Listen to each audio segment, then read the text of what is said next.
shown a thing up until that point. Before examining Brighton's stable build-up against Liverpool, we first need to look at the pressing structure Liverpool used to deny short progression. Liverpool basically begin with a 4-2-2-2 mid-block in the middle third.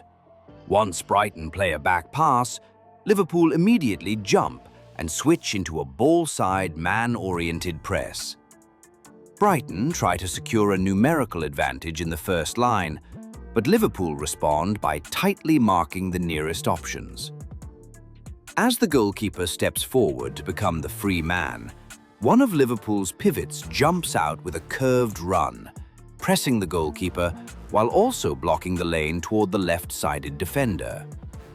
At the same time, the central space left behind is covered through a marking switch from the first pressing line. So, although Liverpool appear to be pressing man-to-man, the real mechanism is collective switching and lane control, which removes the short options and forces Brighton into a long ball. In this sequence, let's look at how Brighton use short passes to draw Liverpool's compactness to one side and then open the weak side. As Brighton's back pass triggers Liverpool's press, Liverpool immediately jump to disrupt the build-up. However, with the goalkeeper stepping high and actively joining the build-up, Brighton create a 4 versus 2 numerical superiority in the first line. The key to this superiority is that Liverpool's first pressing line can no longer control the goalkeeper and both defenders at the same time. As a result, Brighton are able to find a free receiver and bypass the press once. Instead of forcing progression immediately, Brighton then use the free midfielder to stabilize circulation. Through a series of short passes, they gradually draw Liverpool's ball-oriented press toward the left channel. As a result, Liverpool become overly condensed on the left side, leaving the right side free. Brighton exploit that moment with a long switch to find the far side free man. So the key to this sequence is not simply escaping the press. It is about using short passes to pull Liverpool's compactness to one side and then opening the weak side. In this sequence, let's look at how the left winger's drop manipulates the opponent's compactness and eventually leads to a switch of play. They begin with a back pass to draw the opponent's block out. First, the goalkeeper joins the build-up to create numerical superiority on the first line. And the team then deliberately progress toward the left side. The key in this sequence is the left winger's drop.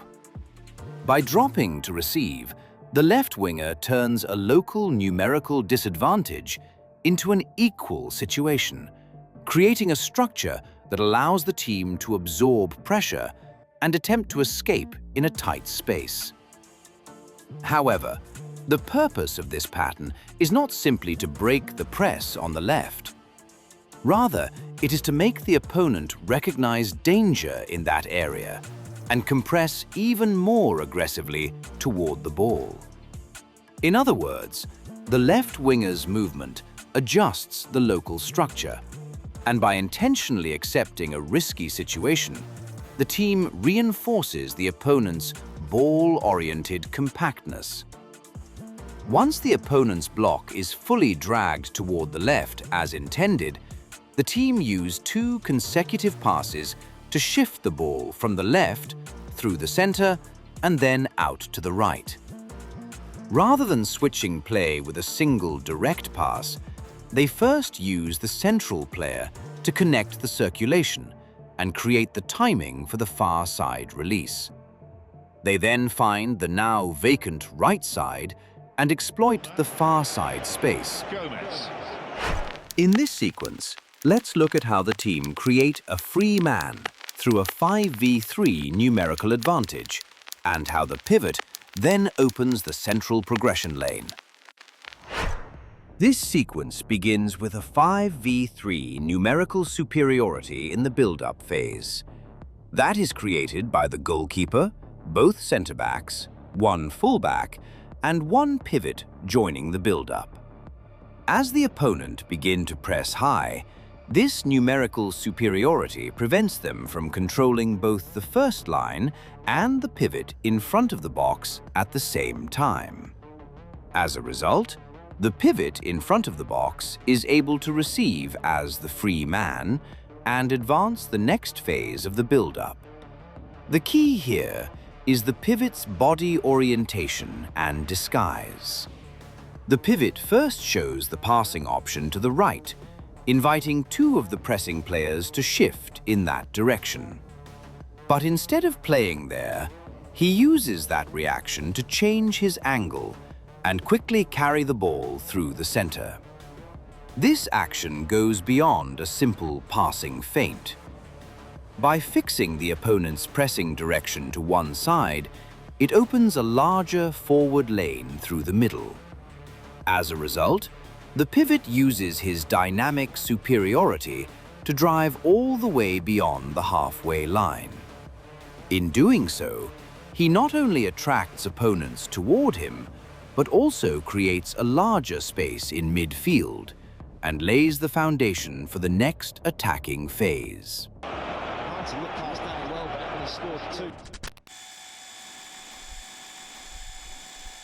In my view, Brighton's build-up strategies that led them to victory were as follows. Feel free to share your thoughts on Brighton's build-up approach today in the comments.